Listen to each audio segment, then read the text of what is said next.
Hi, we'll be considering the indications for Caesarean section today. Remember that the last time we introduced Caesarean section, we said that Caesarean section is operative delivery. There are two types of Caesarean section. The first is elective Caesarean section. The second is emergency Caesarean section. We'll be focusing our discussion today on elective Caesarean section. Elective CS is a planned CS. That means even before a woman go into labor, she is booked ahead of time for Caesarean section. What are the various reasons that can make a doctor book a woman for CS? That's what we are going to be discussing today.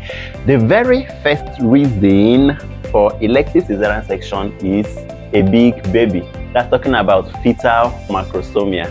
If the baby's weight is 4 kg and above, especially for first-time mothers, they are usually advised to opt in for Caesarean section, which will be done much before they go into labor.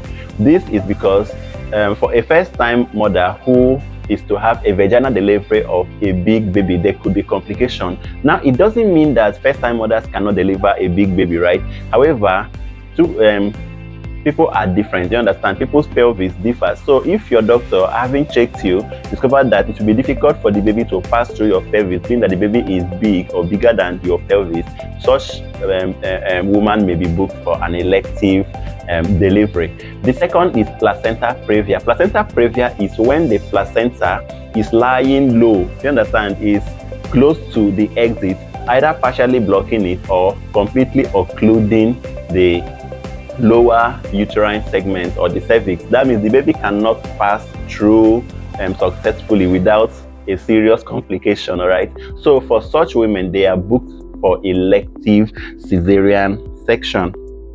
The next is malpresentation.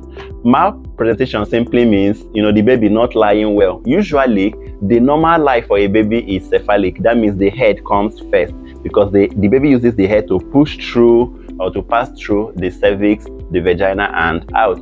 But for babies who are lying transverse, that means the baby, instead of lying down like this, is actually lying horizontal, talking about transverse. All right, so let me just give you an illustration of what we mean by malpresentation.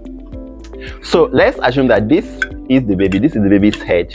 Under normal circumstances, baby should be head first.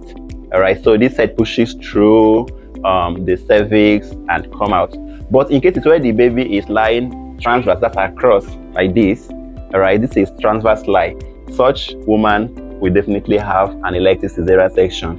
All right, then in the case where the baby is breech, that's coming with the bum bum or with the leg first, especially for first-time mothers, such woman should never be allowed to attempt vaginal delivery. This is because for most times when the baby is coming with the bum bum first, labor may be prolonged. The force that the head offers to push through will not be there, and even in cases where the baby even managed to come out, the head can get stuck. So you now see that the whole body of the baby is outside and the head is inside. It's something that you don't want to see, because for most cases, most babies die in the process. So malpresentation. The next reason why a woman can be booked for elective Caesarean section is in severe pregnancy-induced hypertension or severe pre-eclampsia. All right, in such cases, such women are usually counseled. Even in women that have diabetes, either gestational diabetes or they've been diabetic even before they became pregnant, such are usually advised to go in for elective Caesarean section, because for women whose blood pressure is outrageously high, going into labor can be a very big problem. Such women can even start convulsing while in labor, and you don't want to see such signs, so they are ahead of time booked for Caesarean section. The next is HIV and other infectious diseases. The baby in the womb is mostly protected. All right, okay, let me come again. A woman who is HIV positive can have a baby who is HIV negative. However, the baby can be infected in different ways, especially during delivery. And vaginal delivery can be more traumatizing to the baby than Caesarean section. So in order to minimize the risk, of the baby contacting HIV from the mother, such women are advised to go in for elective Caesarean section. The next is 2 or more Caesarean section or myomectomy. For a woman that have had 2 Caesarean section, or maybe the uterus has been cut at least more than once. Maybe the such lady might have had a fibroid operation before, that's myomectomy, and as well as a cesarean section. Such women is usually booked for elective CS.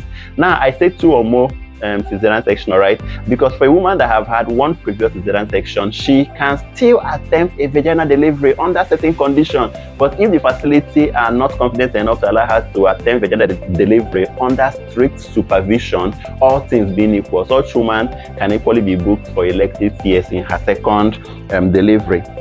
Then we have coexisting low-lying fibroid. All right, a woman can be pregnant and also have fibroids. In some cases, the fibroid may not be big enough, or the position may not occlude the passage of the baby through the birth canal. But if the fibroid is lying low so that the baby have to squeeze through to come out, such woman is usually booked for an elective cesarean section. All right, precious baby. Imagine a woman that has been looking for a child for over 10 years. Or maybe the woman even achieved this present pregnancy through IVF, and you want her to go and try a risky vaginal delivery, but no, it cannot happen. So for women that have precious babies, precious pregnancies, all right, they are usually advised to go in for elective cesarean section, because cesarean section is safer and faster than vaginal birth, and there is less risk compared to vaginal delivery. Okay, then the next is by choice. A woman who does not really have any issue, any indication at all, can just say that she wants to have a cesarean section. That means she's not allowed to go into labor. Some reasons could be probably such woman may have an exam to write, may not like the labor pain. Not everybody like labor pain, right? Not everybody can even bear labor pain, especially for all the baby girls that we have around these days. So they can just choose. Some women have even choose to deliver on their birthday or on their husband's birthdays. All right, in that one, there is no reason why a doctor will want to book you for CS, but because of the woman's reason, she can choose to deliver through cesarean section. Right, so we've listed 10 reasons here why women should may be booked for elective cesarean section. Remember that elective cesarean section is a planned CS. It's a CS that can be postponed. That means you can just wake up on the day of the surgery and say, no, you don't want to have this baby again today. Let's shift it to tomorrow or next week, and there may not be any problem. So here is the end of today's class. If you have not subscribed to this channel, I beg you, please hit the subscription button and turn on your notifications so that whenever we make any video like this, you'll be the first to receive it. That would be very wonderful. All right, and don't forget to like and share this video. See you in the next one. Bye.